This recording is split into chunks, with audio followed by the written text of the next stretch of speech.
Real Talk with Keith Smith on the Monday Morning Market Monitor. We're going to sit down and have a conversation with two rock stars in the business. We've got Taylor Everett and Matthias John. Did I pronounce that correctly, or did I misconnect? Go ahead, jump in on the proper connection. The first name was excellent, the way you pronounce it. Last name, John. John. But I don't blame you. It's John. Brother, Yona and I have been married for 37 years, and I've yet to pronounce her first name right in 37 years. So she reminds me on a regular basis that my name does not sound like that. My name pronounced this way. So it's Jon? Jon. Jon. Okay. My Brooklyn accent will do a good job.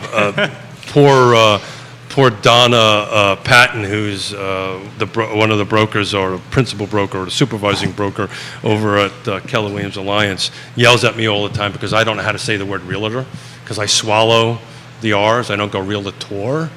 But what we're going to do today, I'm really excited about this. What we're going to do today is we're going to talk about the real estate market from the perspective of folks that got into the business just before what I'm referring to the unicorn years. Right, so Neil Williamson tagged the time of great unpleasantness, and those who know my story and Yona's story is between 2008 and 2010 we lost $17 million, right?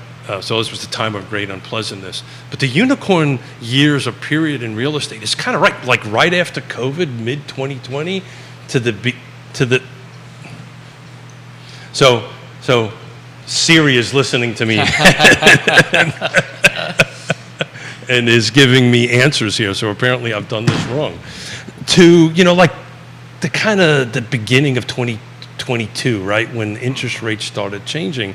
So when we get live and the cameras come on, I want to talk about it, the market from that perspective and how it was, because you came in just before and you came in kind of in the middle of it. And then I'll talk about it from an old guy's perspective that's been in it. Sure. Ready when you are, Mr. Judah Whitcar. Am I good on my height here on the mic? Yeah. Okay. All right. You're just gorgeous. Stop it. All right. Bring it a little closer, but I can adjust. Trying. This thing is Taylor, shifting around at me a lot.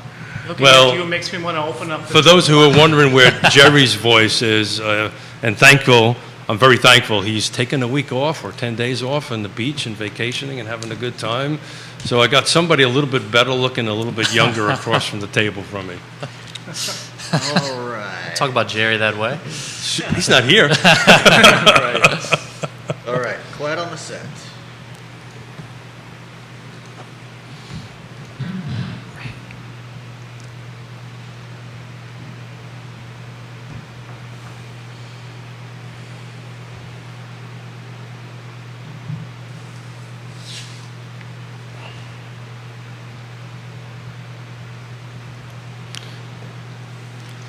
So thank you, everybody. Welcome to Real Talk with Keith Smith. This is the Monday Morning Market Monitor. For those who are tuning in, you can see that this is not Jerry introing the show. Today, Jerry, thank God, and thankful, is taking a few days off with his family at the beach. And he made the mistake of leaving me alone. So here you go. See how this goes. So today I'm excited. I've got Matthias John. Is that close? Very close. Pretty close. And Taylor Everett. Also very close. Also very close. Thank you, Taylor. So we're going to try to have a lot of fun today, but we're going to do something a little bit different. Alfred, a.k.a. Judah Whitcower, is going to keep an eye on the feeds because Keith Smith's attention deficit syndrome is not going to allow him to have a conversation and follow the feeds. Oh, I don't blame you. Yeah, Jerry's just a rock star at that. When I grow up and become him, I'll be able to do something like that. But so if you have any input, you guys are the one who makes this show better, and makes me better for sure at what we do. Please chime in. I'm going to do something a little bit different. Jerry might not like this. Might cringe when I do this. I know Judah just did, but my cell phone number is out there for anybody. So if you want to text me a question, a comment, or for one of our guests, or a case study, which we absolutely love here on Real Talk with Keith Smith, give us a case study. My phone number is 434-531 0795. And Judah, if you wouldn't mind dropping that in some of the feeds. So send me a text, guys. I'm going to have my phone with me. I can do that. I can manage looking at my text and having a conversation. But we're going to kick the show off right now by introducing our two rock stars. I'm going to have Taylor, who's across the street, across the table from me. Name, what firm you're with, and how long you've been in the business. Sure. My name is Taylor Averitt. I work with Nest Realty, and I'm very quickly coming up on 6 years as a licensed real estate agent. So that puts you in 2017? That would be right. 2017. Yeah. I get the first name right, the rest forget about. Matthias. Yeah, my name is Matthias John. I am with Wiley Real Estate here in Charlottesville, and I just completed my first 2 years in real estate. So you're starting your third year. Yep, exactly. Right now, that's 2 years and a month. I have practiced real estate before in a different country, but here in Virginia, licensed for 2 years. What country was that? In the Caribbean, I Oh, really? sold beach properties in Nicaragua. Nicaragua? Really? That was my first real estate experience. What island? Very different to here. Was it a particular island, or it was in the mainland of Nicaragua? No, so the mainland. The mainland, So we yeah. had a lot of American retirees Sure. coming down, looking for beach properties that are still affordable in Central America, depending on where you look. And that's what I did for a year. I was in Nicaragua back in '85. It was different. Very different time, very different political landscape too. It was very different. I was doing a very different thing than I am doing now back over there. So to stay on that a little bit, so Yona and I spent a lot of time in St. Martin. It's the French side of the Right. French side of the island. So I did not know that about you. Tell us something I don't know about you. Tell me something I don't know about you. I know you speak French. I know you're working on German. What do I don't know about you by now? In terms of what? I mean, I'm the tallest person in my family. There you go. There you That's go. a really random, dumb fact. Random dumb facts work on Real Talk with Keith Smith. So on the intro we were talking about the unicorn years, right? From when COVID started kicking in, somewhere around the first quarter of 2020. Jerry and I were always predicting a V recovery, which we did. We ended up with a V recovery. But this term unicorn years is pretty much from that period up until when interest rates started climbing dramatically, right? Doubling from 2.5 or 3 to 5 or 6, which is, depending on who you talk to, is somewhere beginning of 2022. So it's about a year and a half or so to 2 years. Second quarter of last year, right? Yeah, the second quarter of last year is when they really hit the double, but they started creeping up a little bit, and then everybody said, well, it's never going to get higher than 4. Oops, now it's 5. It's never going to get higher than 5. It got 6. So from your guys' perspective, and just jump in, what is it like to work in that environment and now have to pivot? Talk about what's going on in your real estate lives and the conversation. So whoever wants to jump in first? Please. If I may, because I think I was in a unique position. The world around me in real estate was talking about crazy listings, a lot of activity, bidding wars, etc. But remember, I started real estate in June of 2021. So I did not really get to see it as much as Taylor or as you did. But it's pivoting though, so you're now in a different world, right? So you have to conduct your business a little bit differently, and you're having different conversations with clients. So I'm really interested in what those conversations now look like as they did in the unicorn time of real estate. Well, it is a different market. The biggest problem that I see when talking to clients is we always do a comparison. This is how it looked 1 year ago, this is how it looked 2 years ago. And it's not necessarily helpful when looking at the present day market and how to engage in that market. I think all of us, we learned our lessons during those unicorn years, and now we are pivoting a little bit. As we are talking to lenders about interest rates, and obviously there are a lot of conversations that our buyers have with lenders. Are the rates coming down? Are they Are they going up again? Will it be stagnant where we are right now? It's an interesting time to look at that.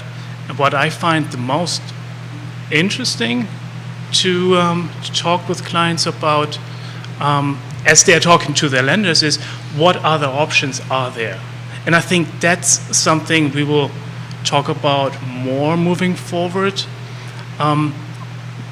Alternative financing. We see an uptick in people purchasing with cash, but not everyone necessarily had that cash to begin with. They just found a way to move assets or to borrow money so that they look as if they have cash when going under contract. It puts them sometimes at an advantage. But at the same time, the majority obviously is working with financing, and this is where I see people becoming more creative.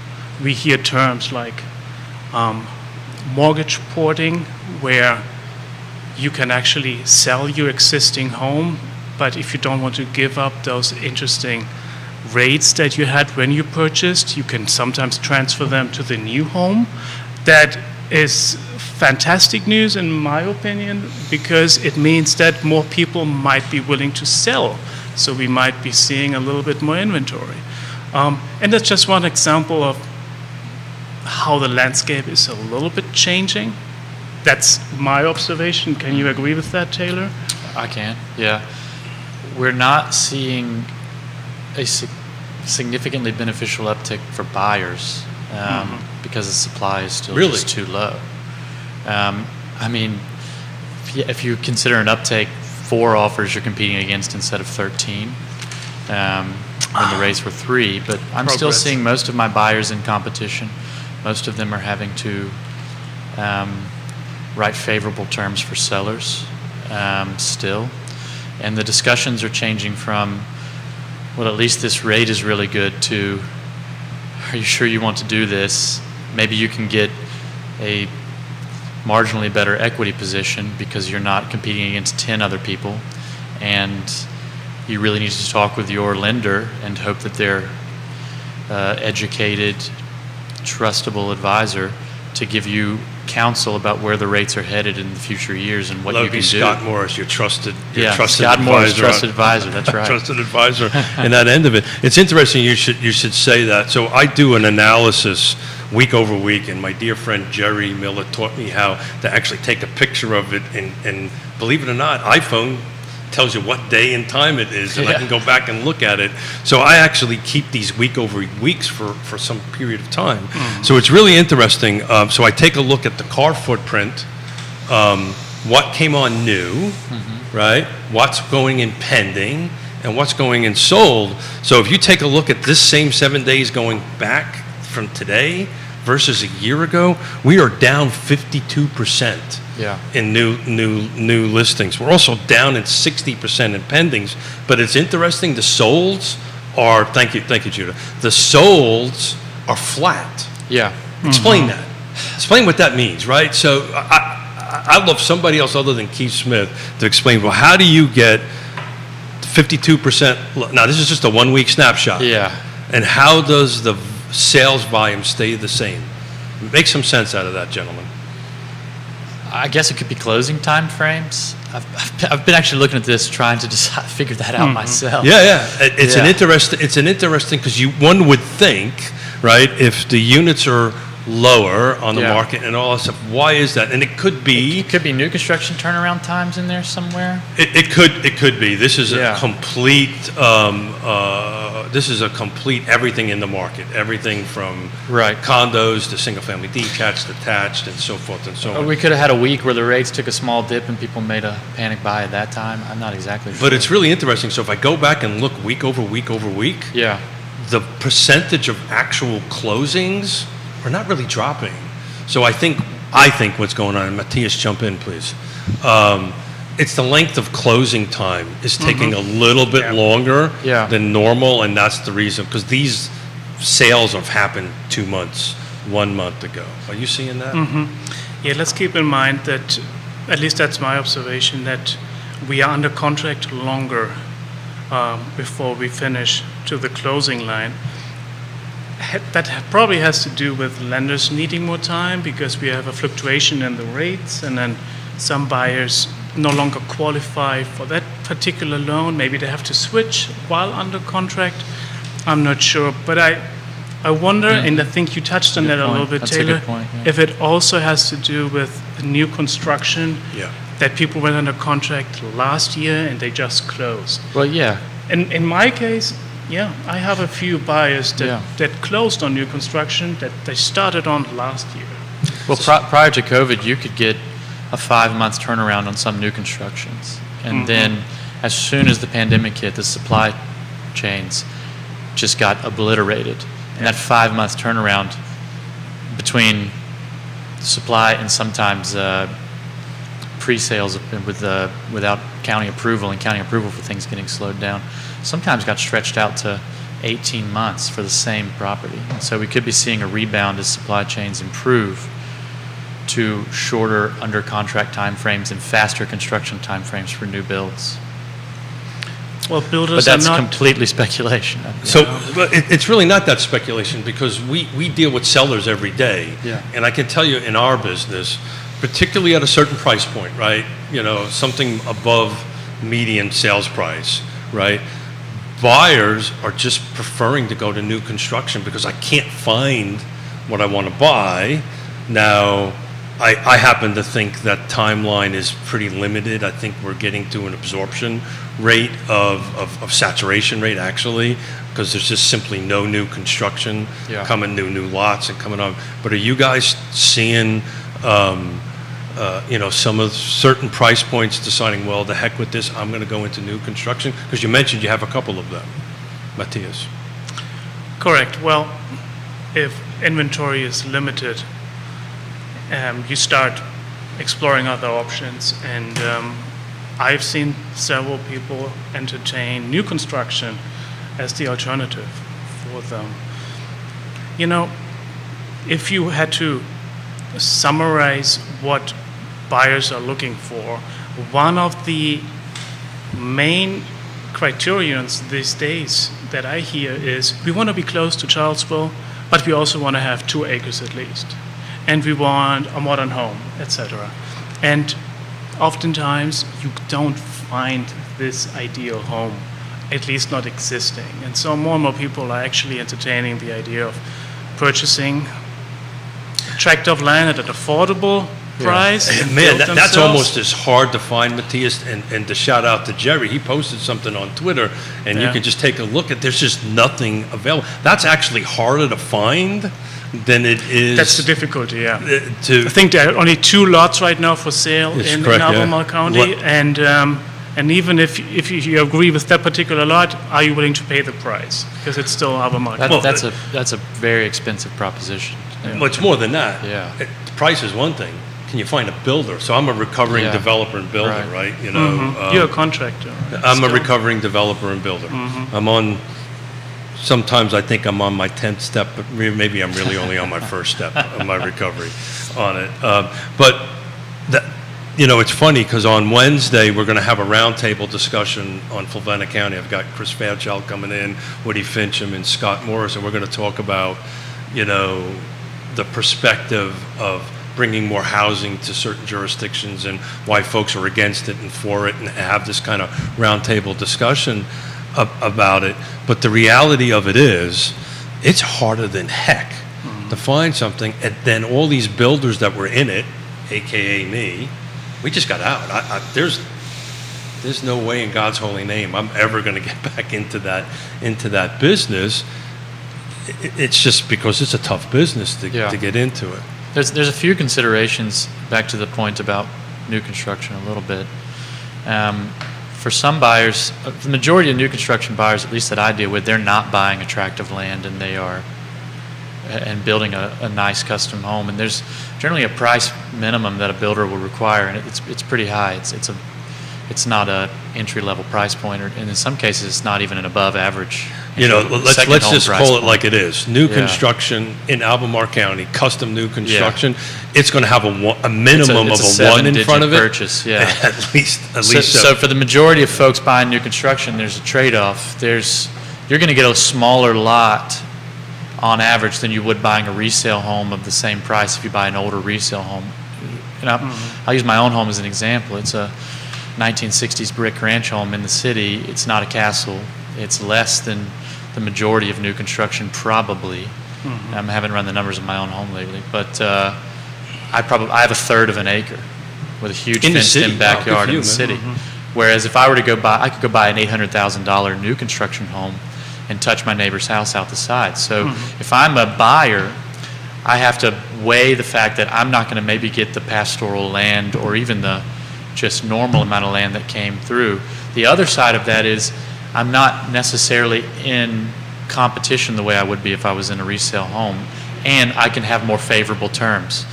If a house is desirable and it has multiple offers, I'm seeing a lot of buyers waive home inspections. They're putting appraisal gaps. If the home doesn't appraise, they're agreeing to pay the difference in the price, even still in this rate environment. And so if I buy new construction, I can have a home inspection. I can make sure everything is fixed. I can go through for a pre-drywall walkthrough, see behind my walls. I know what I'm getting into.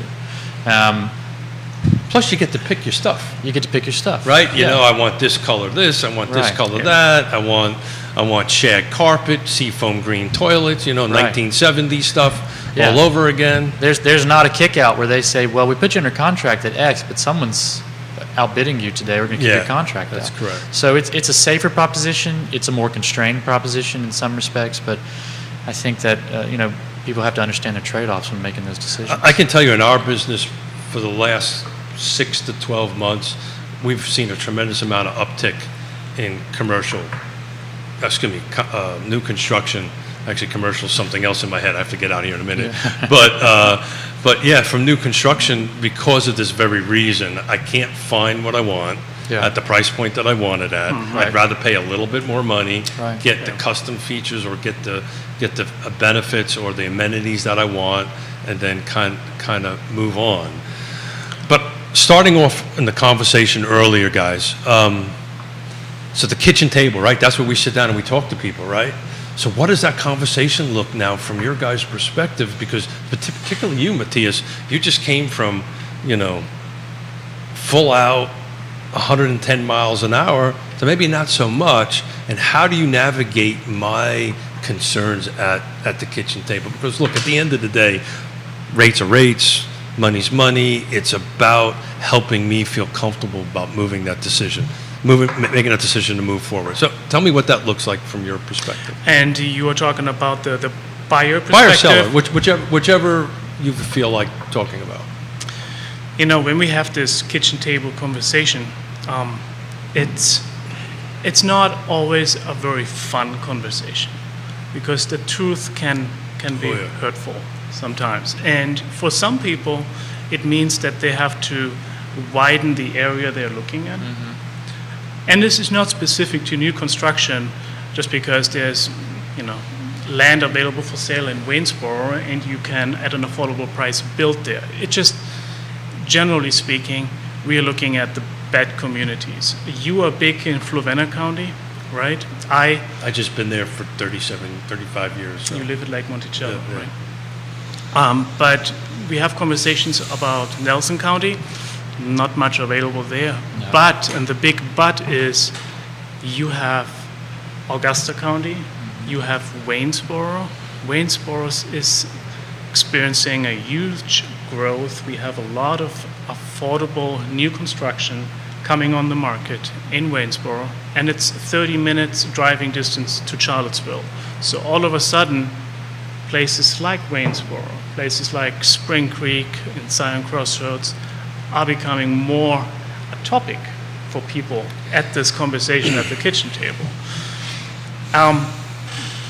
You mentioned earlier trade-offs. Yeah, we talk a lot about trade-offs. What are the priorities here? If you are looking to purchase in Charlottesville, what are you willing to compromise? You mentioned you can see the neighbor looking out the kitchen window. Sometimes you can even have a conversation with them. That's how close you might live to each other. But what other trade-offs are there? That's simply a conversation we need to have with our people. And then another big factor, and we talk about this every day, is appreciation. We see rising home values in Charlottesville. It's becoming a problem for people that would not have had that problem just 4 years ago. And at 7% interest rate, Yeah. right? And Yeah. so Judah is going to put on Real Talk with Keith Smith under the market reports. I do quarterly, monthly reports, and I'm actually going to put up for each one of the jurisdictions that is in the car footprint to include the other side of the mountain and Buckingham, right? Because we want to start looking at what's happening out Yeah. in the outer areas on what's happening in the market as far as number of units sold and price. But I kind of reduced it to one slide and the percentage difference. And it's really interesting. The city of Charlottesville, first 7 months of this year versus last year is up 4%. Albemarle County, now this is very specific, single family, thank you, Judah, single family detached, right? So I look, just so everybody understands this, I look at single family detached only because it's consistent amongst all jurisdictions, right? We're looking at the same type of product type. Albemarle County is where most of the attached products go. You don't see anything in green in Fluvanna. So I focus on that, and I pull out new construction for the same conversation we're talking about. But it's interesting. When I did the numbers, when Jerry and I did the numbers for the end of the 6 months, Albemarle County was actually down 2%. Guess what it is now? It's flat. So it just picked up in 1 month, 2%. And we were predicting that was going to happen. As we start looking through the different green counties, up 5%. Nelson County, Wintergreen, believe it or not, is up 10%. Nelson County without Wintergreen is flat. Fluvanna County, Lake Monticello is up 5%. Fluvanna without the lake is up 5%. Louise is up 3%. The big loser here is Buckingham. Yeah. Buckingham is down 13% Yeah. on it. And then we go through Augusta, Waynesboro, and Staunton, and they're between 2, 5, and 6.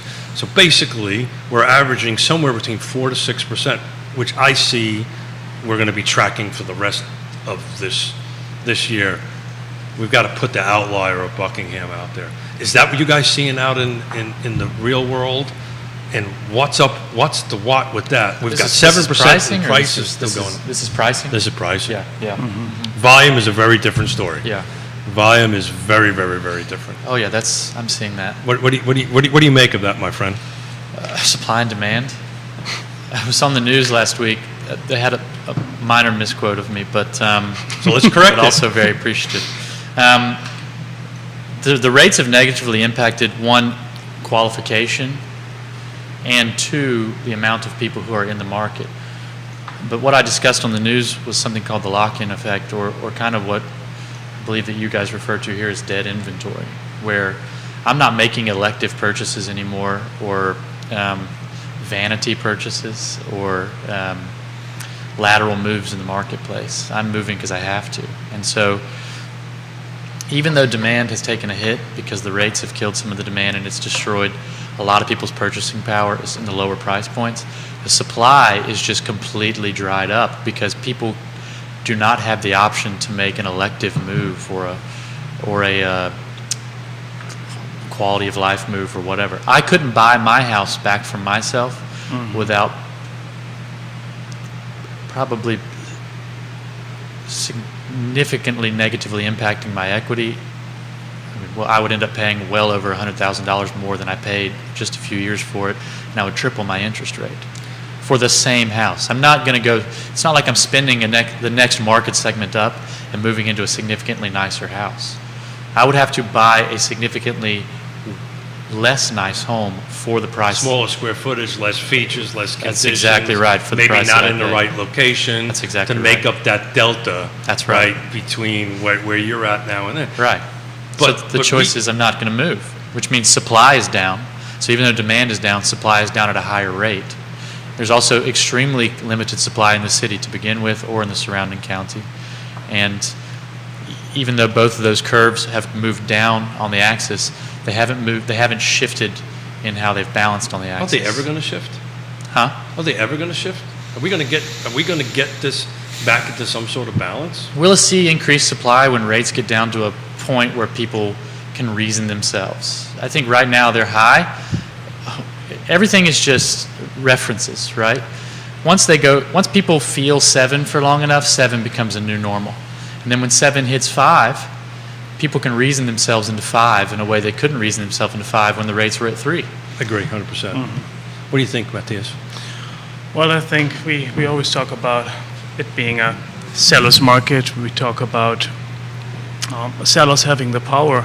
In addition to that, what we are seeing is those that are considering to put their home on the market that would positively contribute to our low inventory problem, they know that they have the power. They test the waters and they want to make that decision worth their time.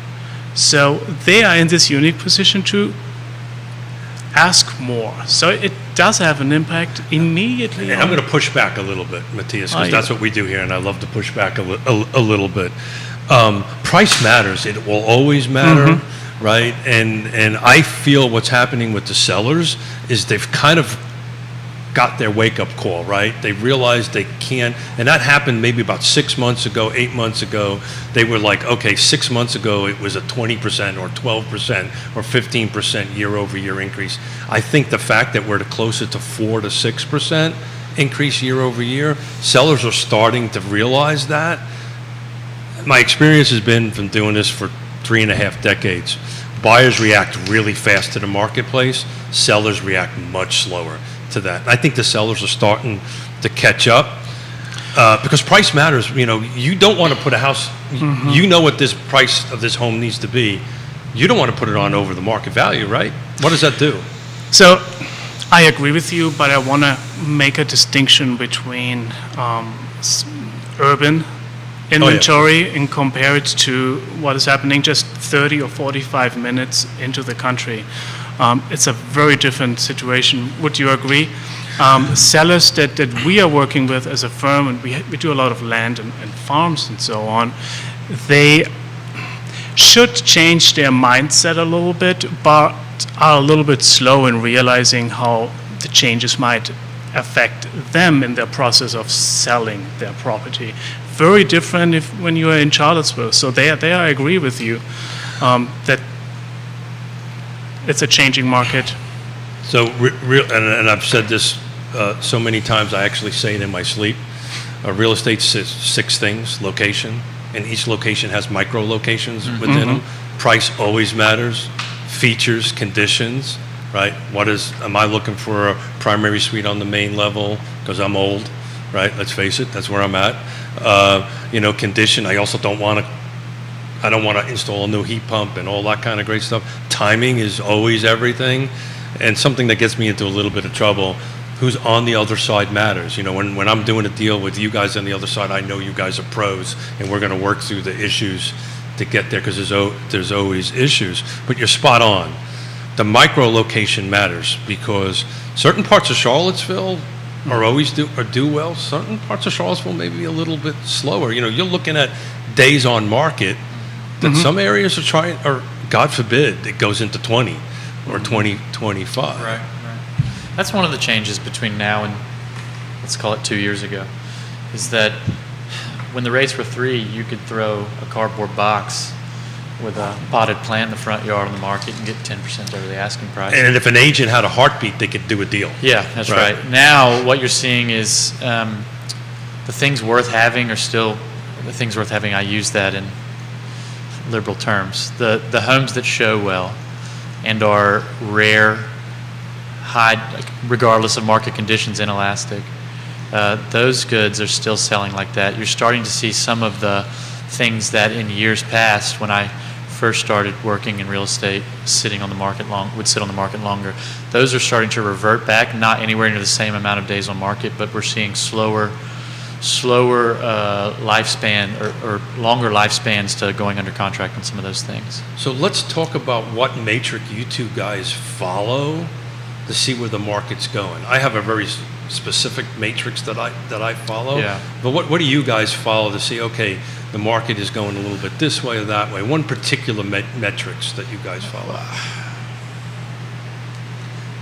Well, when I'm listing houses, I try, and when I'm really I kind of follow the offers, quantity of offers. Okay. And then I use, I've done this long enough to where I just kind of have like a undefinable innate heuristic. I call it just kind of a gut feeling where you can, if you take experiential data across the years in various micro markets and then you observe them all accelerate to essentially being a uniform market as just an in-demand real estate market, and then watch them selectively decelerate to revert back to normal, you kind of get a feeling after doing this for so many years of where the market is headed. And also just reading the Holmes reports can give you an idea. Like your data here, synthesized, various people release reports. Some of those can be misleading. If they're statewide, they're not always the most applicable. Yeah, that's the reason I really hone yeah. in on the local stats, because that's what really, it's like politics, right? All politics is local. Yeah. All real estate is local, and it's local from street to street. What do you Yeah. think about this? I agree with Taylor, and I would simply add on that it also makes sense to look at big land purchases and what are developers doing, where are the builders offering new construction, because oftentimes it comes hand in hand with a set of amenities. And if you have infrastructure in place, amenities, restaurants, more development will come or is likely to come. And that oftentimes has an impact on the conversation that we have with people. So that's why this conversation on Wednesday is going to be so important, Yeah. right? This world I know well, and I hate to be the Debbie Downer here at the table, but I don't see a lot of inventory coming in the foreseeable future from a new construction or a new development thing. And why is that? Okay, back in the time of great unpleasantness, I would do like a 10-unit, 20-unit, 30-unit project, right? I would fill this niche of these small to medium, somewhere between 0 and say 100, 150, that kind of thing, right? Right now, that developer builder really doesn't exist anymore, Yeah. because they just lost $17 million. That's what happened, Yeah. right? Yeah. Now you have the big guys like Stanley Martin Homes, which I absolutely love. It's a great sponsor of what we do on the show on it. But the number of entities or people or organizations that can do that is so small, and the run-up is 6 years. You have to have super deep pockets to go ahead. So, gentlemen, I don't see this changing. Yeah. I may be wrong. I hope I'm wrong. I hope somebody proves me wrong. Usually not. I'm usually right about stuff like this. I can never be right about that damn winning lottery ticket numbers, but I'm always right about that. Look, I just looked at Lake Monticello. So days on market is what I follow. I've Yeah. been following that for 35 years, right? And it's really That's a good metric too. and it's really interesting. We're at Lake Monticello, year to date, there was 135 units sold and closed, homes sold and closed. It's 6 days is the median days on market. The average is 24. I remember, it wasn't too long ago, when you were in your 30s and your 40s, Yeah. that was normal. Yeah. So we now have a new DOM normal that we have to track, or is Yeah. there some number out there to say, okay, when we're getting closer to 12, right, instead of 6, is the market going a different direction? How are we going to figure this out, and then how are we going to figure this out and convey this to our clients? You have to kind of understand what kind of assets you have. If you have a house in downtown Charlottesville and you're 6 days on market, maybe you need to reevaluate your marketing and pricing strategy. If you have something that, Apparently, Lake Monticello, if you're over 6 days on market, You're doing something wrong. there's there. extremely limited supply in Lake Monticello relative to historical time frames. oh yeah, I mean, Lake Monticello is an interesting, that used to be a neighborhood where if I had somebody who was qualified to 250 and they had 2 children, we could say, here's 8 houses that we can go look at. There's yards, there's, kids in the neighborhood. median sales price Lake Monticello is $340. I know. I sold a house to somebody in Lake Monticello in 2018 for $240, and then in April of last year, I sold it for $370,000 in 4 hours. So there's 17 homes in Lake Monticello, but there's 1, 2, 3, 4, 5, 6, as I'm counting them, are new construction, AKA Yeah. paper houses that don't exactly exist. Yep. They're not physically there to buy. Yep. So, when I moved to Lake Monticello back in 87, there was 600 houses, 300 of them were on the market. Very different, Yeah. different world. Right. But, there's, like I said, there's 17 on the market. There's 27 pending. So those who are smart can figure out an absorption rate there. That's not a really good absorption. That's a great absorption rate if you're selling. Yeah. Not such a great absorption rate if you're Buying, buying. yeah. And we have 135 that have sold on that at 6 days on market, $340,000, 3 bedrooms. And that 6 days could be artificial. Excuse me? That 6 days could be artificial. I might list a house on Thursday and say, don't even call me and ask about your offer until Monday. Talk about That's that. a 5 day, it's So 4 talk or about 5 that. days on market. Talk about what that actually means out in the market. Yeah, so if I'm listing a home, let's say you're a buyer and you have lost 5 times. And so the 6th time you say, well, I'm going to try to put this seller in a squeeze and put a tight turnaround on my offer. I may not offer a great offer, but I'm going to say you got 4 hours to consider it. I'm rescinding my offer, which frankly, it never really works. It's a pleasant phone call to the buyer's agent saying, we really appreciate your offer. That's a losing strategy. Yeah, we right? really appreciate your offer, but I've promised a bunch of folks they can come through. Would you be willing to just hold on with us? Of course, because people realize I've lost 5, I don't want to lose 6. But as a listing agent, I might say, all right, if I can get the more offers I can get, the better. I know that the demand is higher than the supply. I'm going to artificially hold this on the market. I'm going to openly publicize that we are not reviewing the offers until Monday. I'm going to allow all the people to come take a look that want to come take a look, and I'm going to guard against my seller being put in a squeeze to take less money than they would. And instead of somebody offering a mediocre offer and us ratifying it on the first day, I allow 20 people to walk through the house, collect all of their offers, and then I can have a better offer for my seller and do a better job for him. Now, it doesn't always work that way. If somebody comes and just gives the farm for a house, the seller reserves the right to accept an offer prior to that. But in general, and if you have 6 offers in the first day, like I didn't have 6, but I had 4 extremely good offers in the first day on a house I listed last week, and my seller said, at this point, we have 4 offers, we don't have, a ton more showings lined up. Let's just make it known to everybody that I have 4 offers, and I'm going to accelerate the timeline to tomorrow. So I called every agent and said, I want to let you know that the situation is changing. I changed in the MLS.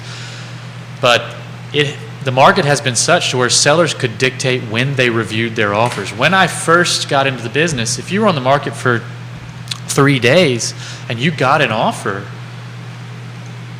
you might know this is the only offer I've been offered, and it might be $10,000 less than the asking price. So, gentlemen, I would tell you Lake Monticello really only has 4 to 6 homes for sale. Yeah. Because as you were speaking, Taylor, I was looking at it. They were the only number of homes that were under the average of 24 to 30 days. And so anything that's sitting over that is really not on the market. Right. Because either the seller isn't willing to go negotiate, down with the price. right? Therefore it's either overpriced, wrong location, wrong Right. features, wrong condition Right. on that end of it. So But those 6 days could realistically be 2 days. If people... That's an interesting perspective. It's a counterfactual because we haven't gone back and looked at all the agent comments and spoken to each one of these agents. But in theory, especially if they were all multiple offer situations, a handful of those homes that constituted 4 or 5 days on market could have realistically sold in 12 hours if sellers were willing to Yes. accept offers. And that's in also, 12 hours. Matthias, assuming the real estate agent on the other side actually followed the rules Right. and updated the MLS within 24 hours, right? Right. So there's sometimes a day or 2 lag time Sure. one way or the other. Sure. But my God, we're talking 6. It's not a lot. Not a lot. It's not a lot. Yeah, Matthias? I agree with that a lot. I think sellers are getting better guidance from us realtors these days, meaning if we give the property more than 2 days, let's say Thursday to Monday or Thursday to Tuesday, then we are increasing the quality of the offers, the number of offers maybe, and you're in a better position to choose the terms that most suit you as the seller. So I do remember when I started in 2021, oftentimes you would see a property coming on the market on Friday, and then tentatively it was agreed on to wait until after the weekend, but there was a very attractive offer, and they took it. And then the statistics show 1 day on the market, 2 day on the market. Or zero. Yeah, and I think the strategy is just better these days, to not just take the first best offer and run. I agree with that.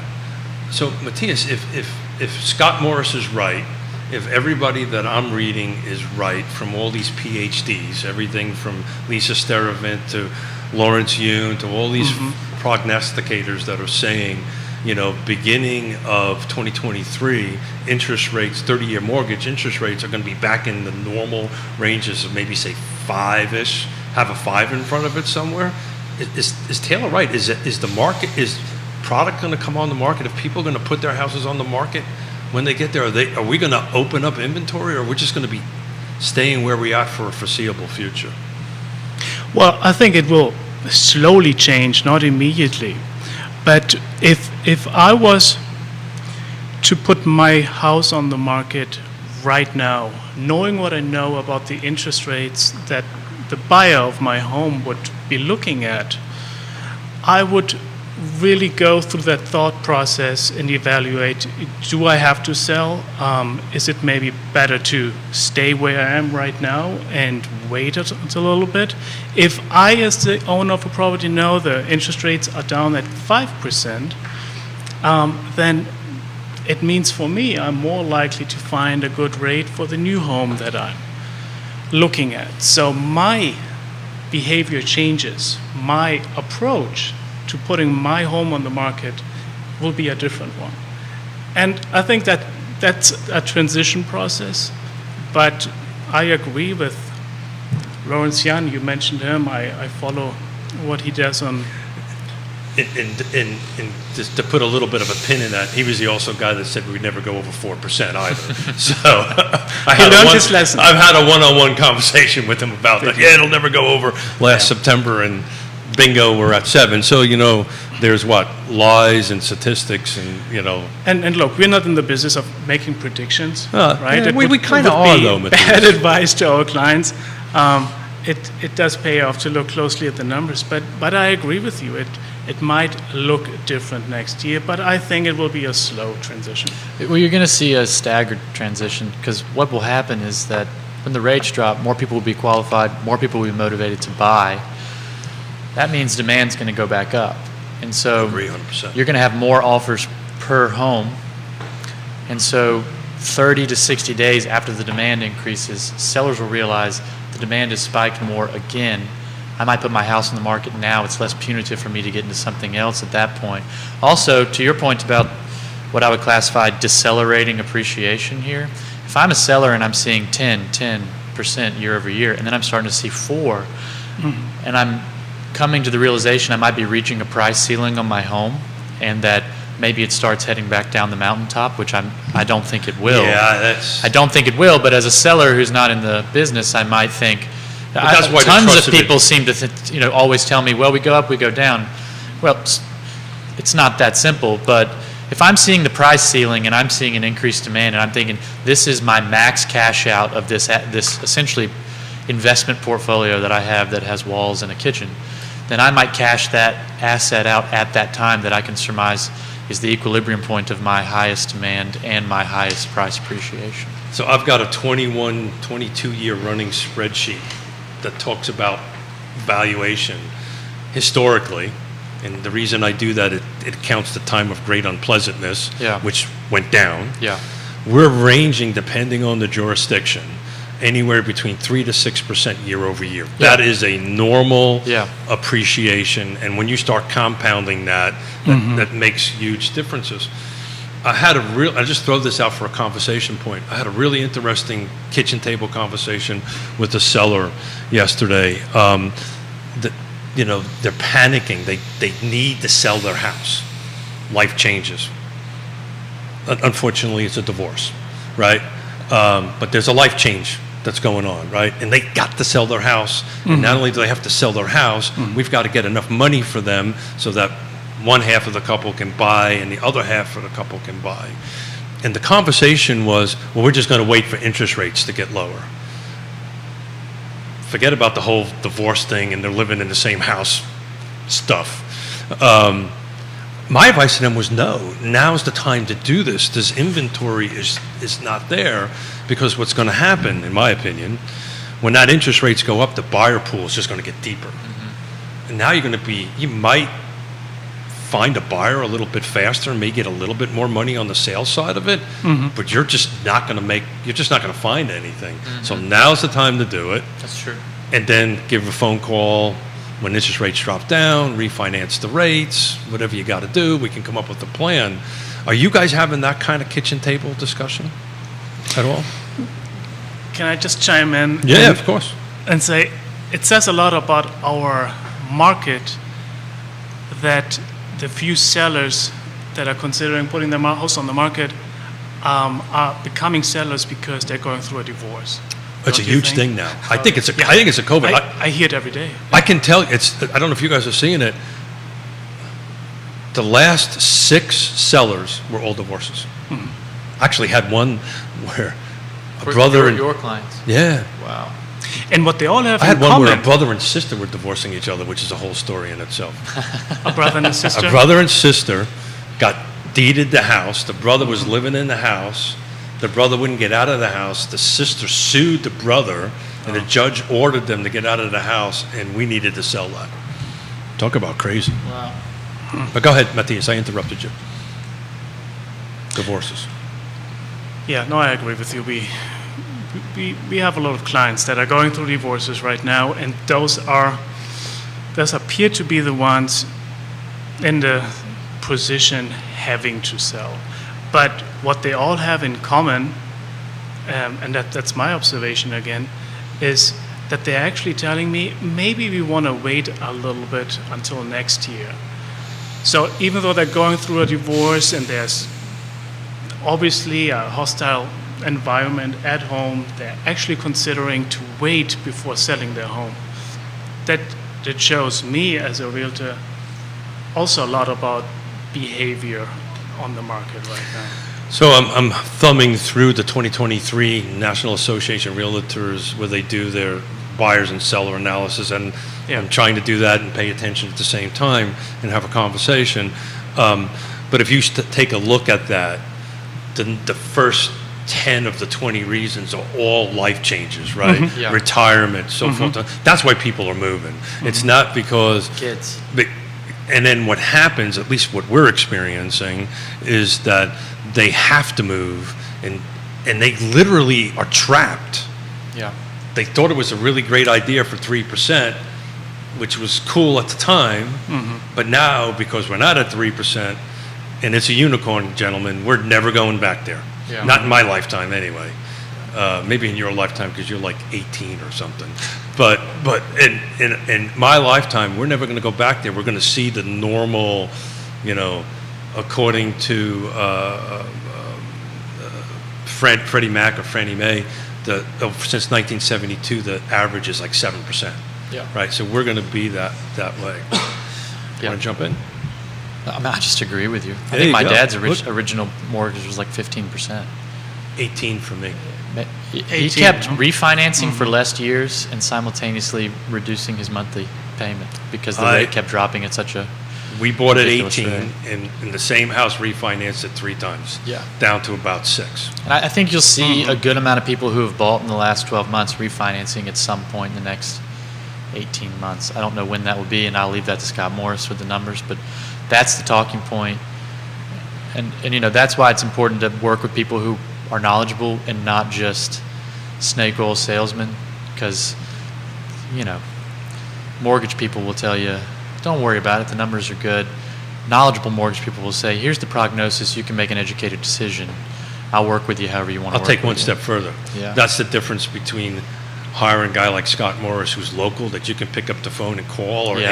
any actual local one, versus an online. Internet broker. So, Oh, so man. talk about that. Talk about how those things fall apart in a transaction. Because a lot of people, they don't know that. You know, they're buying and going, I got this great interest rate, and Well, it's getting some- under contract in the first place with an internet broker is a challenge. Talk about that.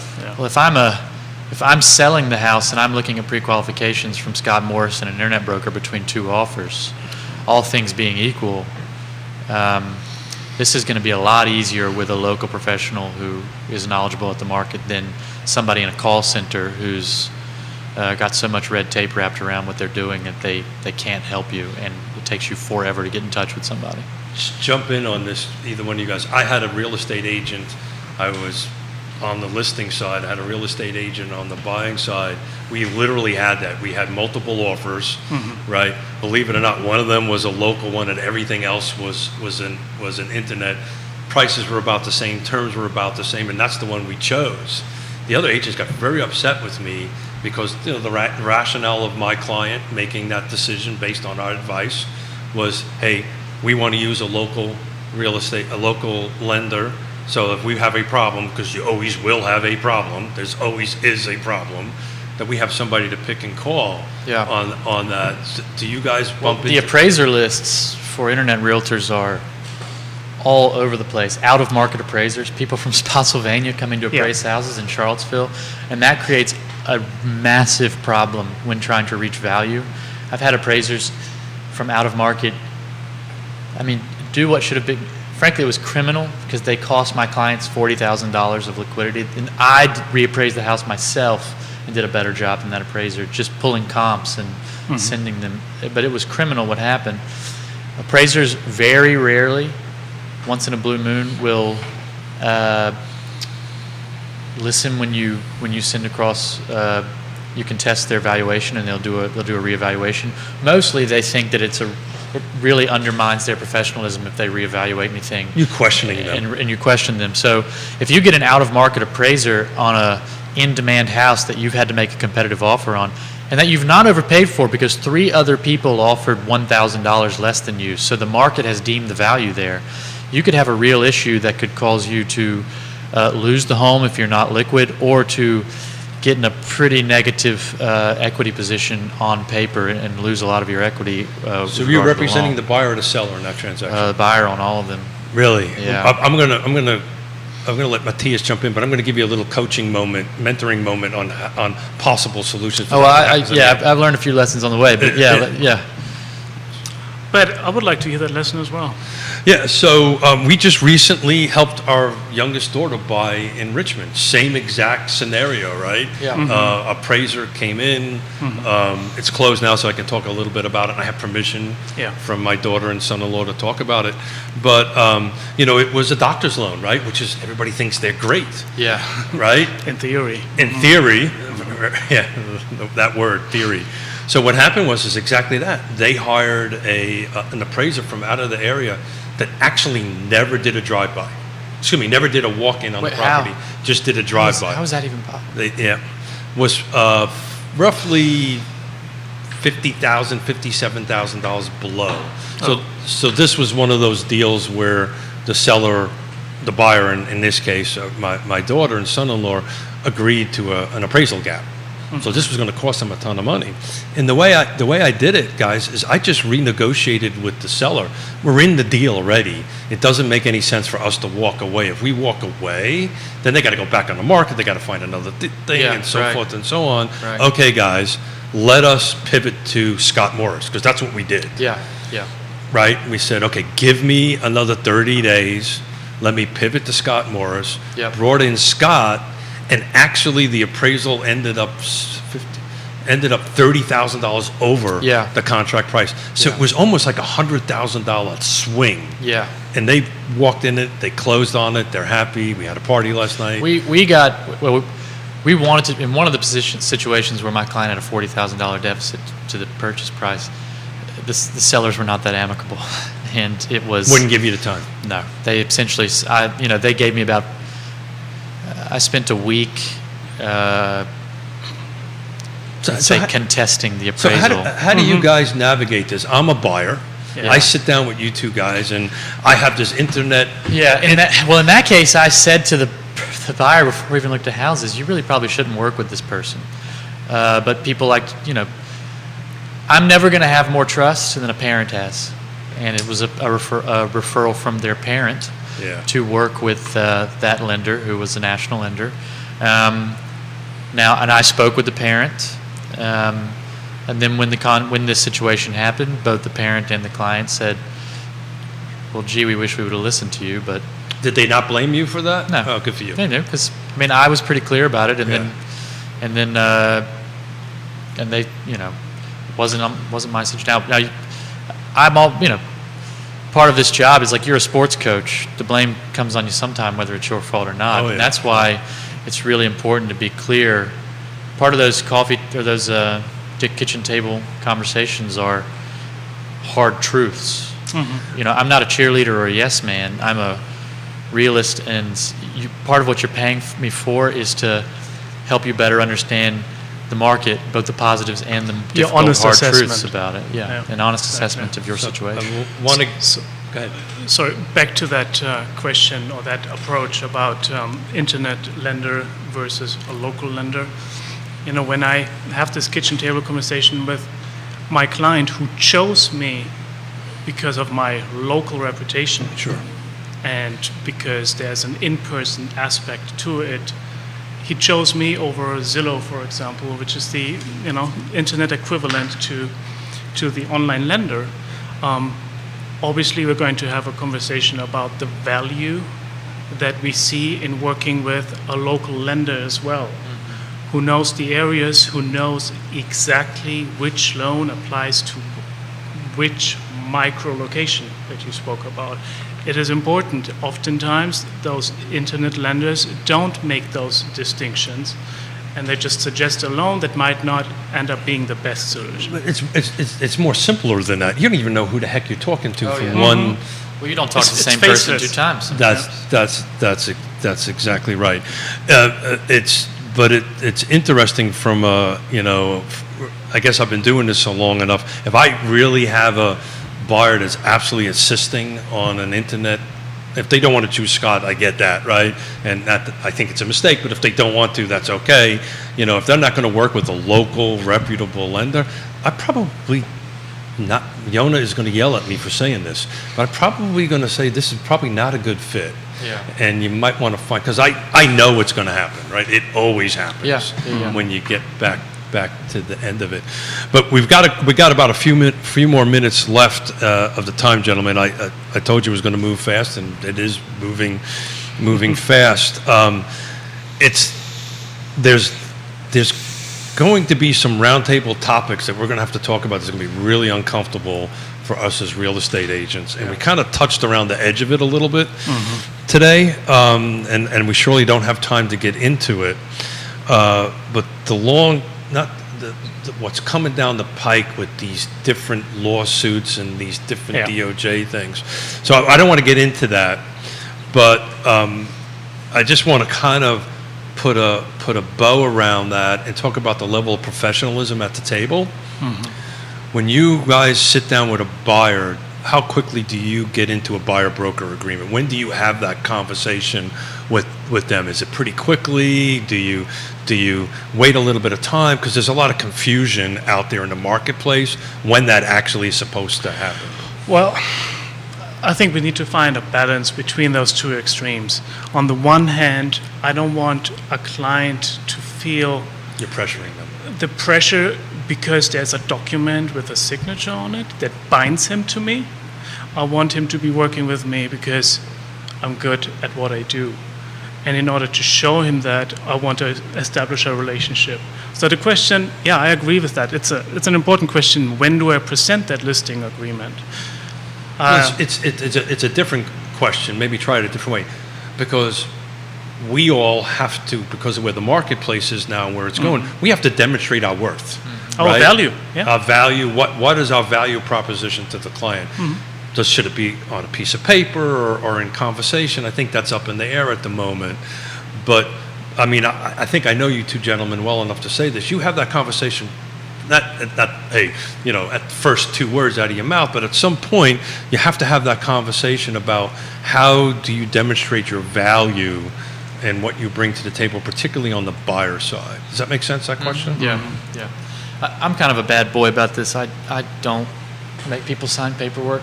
Okay. And I'm going to have to amend that practice as things change, like you were discussing. Yeah, I think it's coming down the road. We have discussions on value and things like that, but I mean, frankly, in my first conversation, I tell people, if you're dissatisfied with my performance, fire me. Yeah, absolutely. I'm not going to lock you. And I get a lot of, I had one client this year call me. They looked at my website and they said, I think we want to work with this guy. And they said, we had something signed with somebody, but we didn't like them and we don't want to be working with them. And I said, well, you need to terminate your situation with them. But because I technically can't talk to you now since you disclosed it. Part of their frustration with that person was that they just shoved a piece of paper in front of them without a value proposition. And so, part of my value proposition is, hey, I'm confident in my abilities. I'm more than happy for you to speak with past clients and interview them too. Now, there definitely is paperwork signed. There legally is required to be, but part of it is. So I think not the sliding path across the here, table. just to kind of, because we're about ready to wrap up here, Yeah. to put the path here is, the way we do it, the way I do it, is this conversation we have. I'm trying to help a client. We're trying to get information to help a client one way or the other. We have that. But the moment you say, let's go look at a house, Yeah, that changes everything. That's when we need to make sure that there's a clear delineation, even if it's just for one house. Yeah. Right, Matthias? Even if it's not forever, but before we walk into that house, or before we go do that, we need to set our relationship. And that paperwork allows you to specify one single address as the representation. Exactly. And so for anybody listening out there who is resistant to sign that paperwork, if you're looking at, if an agent slides a piece of paper across the table to you and it's open-ended, so if it says TBD on the representation Don't agreement, sign that. Don't sign it and say, I want to look at, you put this address of the house we are looking at, I'll evaluate your performance and as we go through the house, and then Bravo. if things seem to be working out, then we can talk about a longer agreement than that. Yeah, that's absolutely the best way to do it. You build your trust and so Yeah. forth. You built your trust in the beginning. Okay, what do I need to do? Let's face it, the relationship's two-sided, right? Yeah. Right? I'm requiring on the trust of the client too. I need them to be on board. It's a little, when I was building custom homes, I used to tell the clients this, and it's a little bit back to the divorce thing is we're going to enter into a 6-month marriage. We Yeah. did like 30, 40 units a year. We're going to enter into a little mini marriage, and then when we're done and I hand you the keys and you hand me the check, we're going to kind of get a friendly divorce, because now I got to help somebody else, or these other folks. And it's funny, particularly retirees with funny accents like mine. You've got a great accent. Mine's funny. A funny accent like mine. They were like, "Well, hold it. I thought we were best friends for life." But no. I gotta move on. But so this whole conversation, and this is, we're probably 1 to 2 years down the road. Yeah. But it's coming. It is, yeah. And we need to, as an industry, kind of get in front of it and take a look at it. Yeah. Well, it's 11:25. Okay. So I'm going to kind of let you guys do a quick round table, wrap it up. Taylor, I'm going to start with you. Thank you for coming. Thank you for doing this. Thank you for sitting in Jerry's seat. You are much better looking than he is, by the way. Jerry, don't listen to him. You're a beautiful man. Yeah, beautiful man. Yeah. So anything you would like to wrap up with? If you're having a tough time out there, just stay courageous. Stay on the path. If you're a seller, think critically about what you want to do. It could be a good time.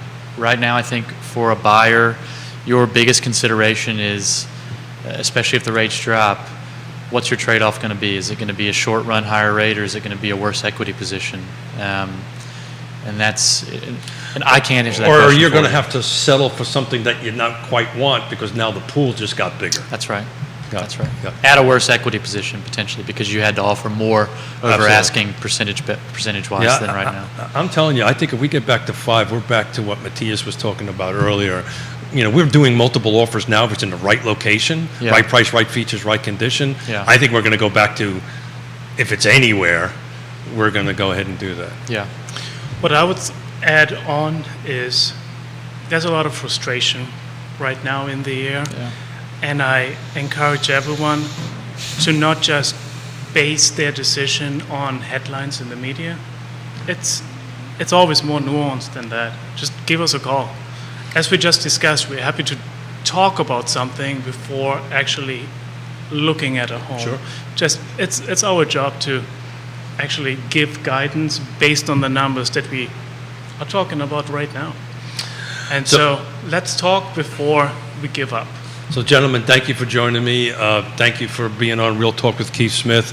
On Wednesday, we're going to have Scott Morris, Woody Fincham, and Chris Fairchild. It's going to be a lively debate about Pulvana County. And then on Friday, we're going to have 3 Latinx agents sitting in those seats. And we're going to talk about the market from that perspective. So, gentlemen, That'd be thank you very much. And Thank you. we'll see everybody on Wednesday. And, Jerry, enjoy your vacation. Enjoy your beach. Thanks for having us. Thank you.